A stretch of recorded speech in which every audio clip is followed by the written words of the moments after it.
James Morris. Speaker. Even before the disturbances of the last few days, I've become increasingly concerned about acts of antisocial behaviour in my constituency. However, the acts we have seen over the past 7 days have succeeded in only crystallising this in my mind. What we have seen has been astonishing and completely unacceptable acts of mindless violence in communities across Britain. And I'm bitterly disappointed and appalled that they reached areas of Birmingham, West Bromwich and Sandwell, part of which I represent, and Wolverhampton in the West Midlands in recent days, very close to my constituency. The perpetrators must and will be punished with the full extent of the law. But we need to reflect on how this has happened, and I wanted to quote from an email that I received from a constituent when he said, "I may be wrong, but I believe that the riots are symptomatic of a disrespect of values, and we can trace the causes to lack of discipline in schools, to a contempt for values ranging from litter, graffiti, antisocial behaviour through to more serious crime. I am convinced links exist. I hope," he goes on, "perhaps in vain, that on this occasion sympathy will not be extended to the culprits of riots, but to the victims.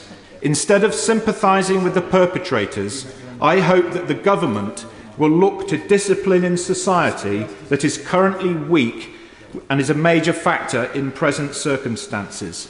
Now is the time, and the responsible public will be with you." Now, it is important, Madam Deputy Speaker, to express that the overwhelming majority of people have been appalled by these actions and are decent, law-abiding citizens. But there have been lots of examples in my constituency of low-level antisocial behaviour and crime, which I believe can lead on to wider problems. There was an example of arson at the Mill Lane factory in Blackheath only a couple of months ago.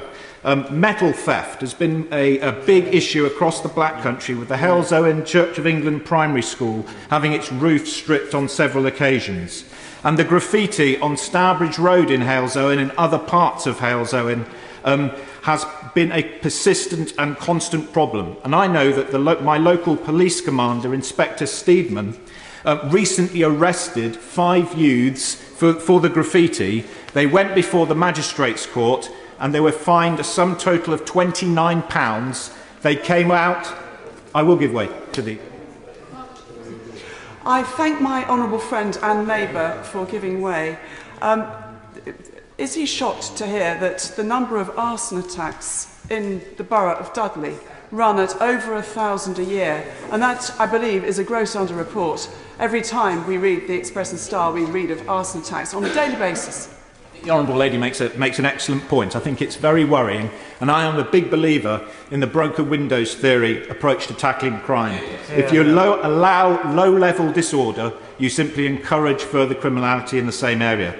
The next point to consider is why this situation was allowed to spiral out of control more broadly across the West Midlands. The police acted bravely, and I want to pay tribute to the Chief Constable of the West Midlands Police, Chris Sims, and for his officers in Birmingham and in other areas of the West Midlands who did an excellent job in quelling this disorder. Many of these riots...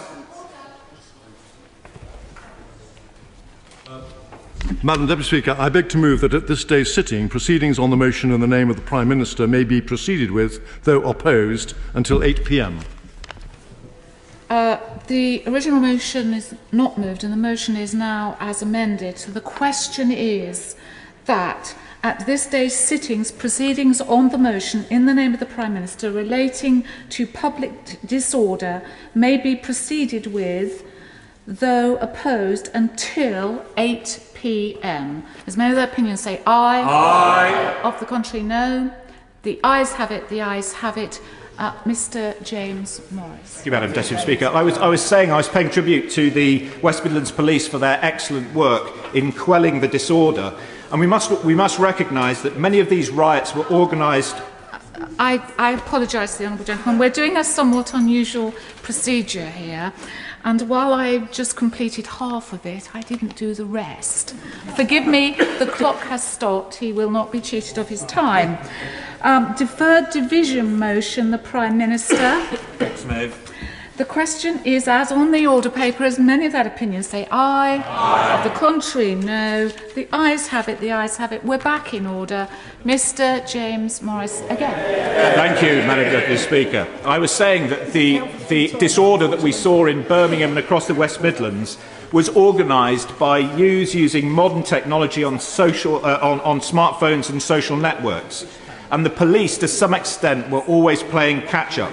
So I do believe that we need to look at the effectiveness of their current techniques and must ensure that the police are able to effectively protect the public in this new world in which we're living.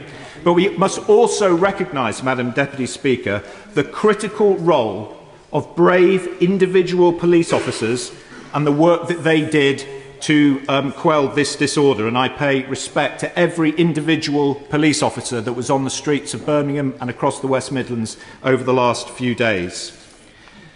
Madam Deputy Speaker, respect and responsibility starts at home, and we must create a situation where parents understand it's not acceptable for them to not know where their children are.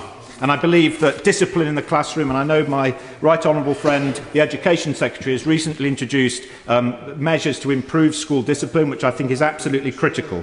We need to clean up our towns, and we must not accept irresponsible and criminal behaviour. Madam Deputy Speaker, I believe that it is time for everyone to play their part, take responsibility for the state of their community, and put right the outrageous wrongs that we have seen over the past 7 days. Yeah.